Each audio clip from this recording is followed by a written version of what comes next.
warahmatullahi wabarakatuh. Halo sahabat PGSN, perkenalkan nama saya Rukoyah.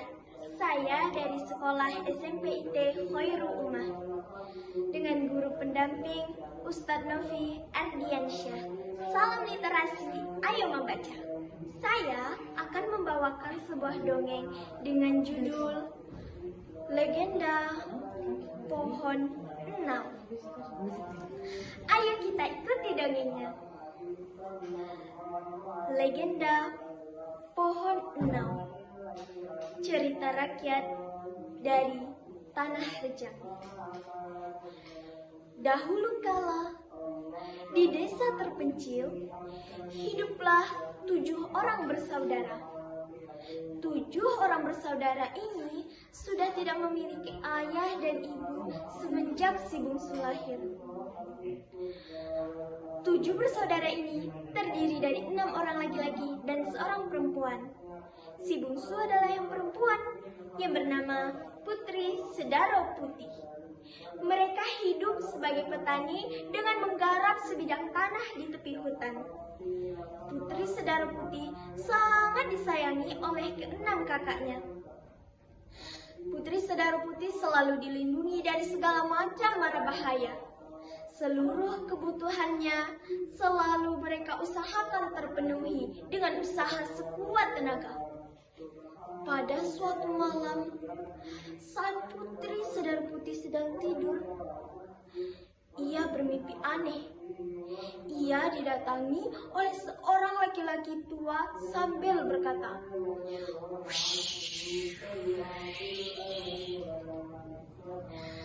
"Putri Sedaro Putih, kau ini sesungguhnya adalah nenek dari ke-6 saudaramu itu. Ajalmu sudah dekat. Oleh karena itu, bersiaplah engkau menghadapinya." "Saya segera mati?" tanya Putri Sedaro Putih dengan penuh penasaran. "Benar, di tengah pusaran kuburanmu nanti akan tumbuh sebatang pohon yang belum pernah ada sebelumnya. Pohon itu akan memberikan banyak manfaat bagi umat manusia." Setelah berkata demikian, lelaki tua itu lenyap begitu saja. Putri Sedaro Putih terbangun dari tidurnya. Ia sangat terkesan akan mimpinya itu. Setiap hari ia terbayang akan kematiannya.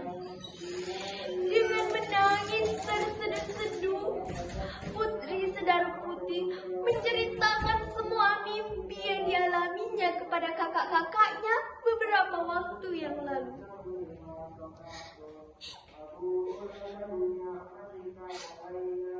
Jika cerita dalam mimpi itu benar, bahwa dari tubuhku akan tumbuh sebatang pohon yang mendatangkan kebahagiaan bagi orang banyak, aku rela berkorban untuk itu. Tidak, adikku.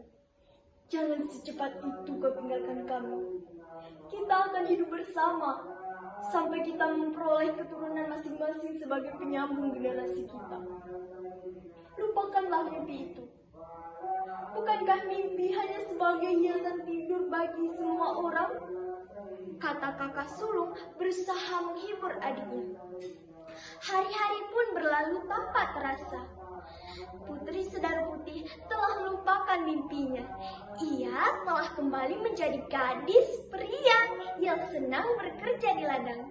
Hasil panen pun telah mereka himpun sebagai bekal selama 1 musim. Pada suatu malam, tanpa menderita sakit terlebih dahulu, Putri Sedaro Putih meninggal dunia secara mendadak. Ke-6 saudaranya menjadi gempar dan meratapi adik kesayangannya itu. Apa? Putri Sedaro Putih meninggal dunia? Dasar kalian kakak tidak becus. Apakah kalian tidak sadar bahwa Putri Sedaro Putih adalah adik satu-satunya. Jenazah Putri Sedaro Putih dikuburkan tidak jauh dari rumah kediaman mereka. Seperti yang telah diceritakan Putri Sedaro Putih, di tengah kuburannya tumbuhlah sebatang pohon asing yang belum pernah ada sebelumnya. Pohon itu mereka rawat dengan penuh kasih sayang seperti merawat Putri Sedaro Putih. Pohon itu mereka beri nama Sedaro Putih. Di samping pohon itu tumbuh pula pohon kayu kapung yang mengenai ranting buah pohon Sedaro Putih hingga terjadi memar dan terjadilah perenggangan sel-sel yang mempermudah air pohon Sedaro Putih mengalir ke arah buah. Pada suatu hari, salah satu kakak Putri Sedaro Putih berziarah ke makam itu. Ia beristirahat melepas lelah sambil memperhatikan pohon kayu kapung memukul-mukul tangkai buah pohon Sedaro Putih ketika angin semilir berhembus.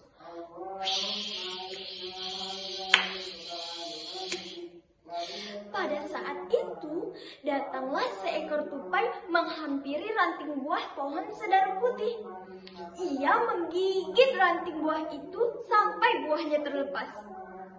Dari ranting buah itu keluarlah cairan berwarna kuning jernih.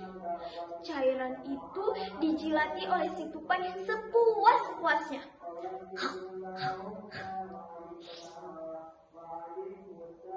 Saudara Putri Sedaro Putih memperhatikan kejadian itu sampai si tupai pergi. Setelah itu, ia mendekati pohon itu.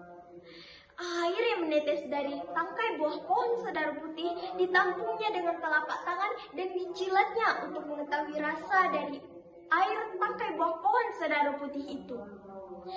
Ternyata rasanya sangat lezat. Dengan wajah berseri, ia pulang menemui saudara-saudaranya.